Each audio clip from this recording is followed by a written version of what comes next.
తిరుపతి జిల్లా రేణిగుంట విమానాశ్రయానికి deputy speaker Raghurama Krishnam Raju చేరుకున్నారు. తిరుమలలోని నేడు బస చేసి రేపు ఉదయం శ్రీవారిని దర్శించుకోనున్నారు. సుప్రీంకోర్టు విచారణ పట్ల రఘురామ సంతృప్తిని వ్యక్తం చేశారు. తనను అన్యాయంగా అరెస్టు చేసి ఇరికించిన కేసులో మరికొంతమంది అధికారులు అరెస్ట్ అవుతారని రఘురామకృష్ణంరాజు తెలిపారు.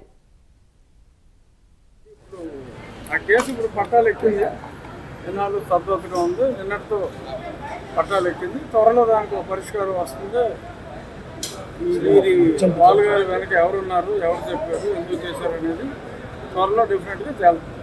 సార్, సునీల్ కుమార్తో పాటు అప్పుడు ప్రైవేట్ వ్యక్తులకు టార్చర్ చేశారు సార్.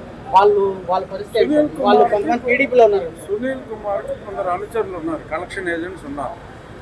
ఆ కలెక్షన్ ఏజెంట్స్లో వాళ్ళని వాళ్ళ పర్సనల్ స్టాఫ్ని మెయిన్గా వాడాడు. డైరెక్ట్గా డిపార్ట్మెంట్లో ఉన్న వాడితే ఇబ్బంది అని చెప్పి అతను కలెక్షన్ ఏజెంట్స్ని, అతని పర్సనల్ స్టాఫ్ని వాడాడు.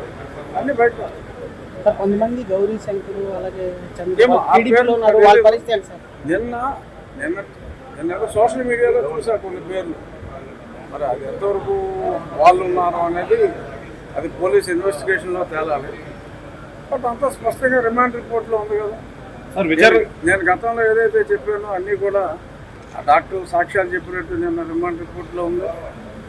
నేను ఆహాకారాలు చేసినట్టు రిపోర్ట్లో ఉంది.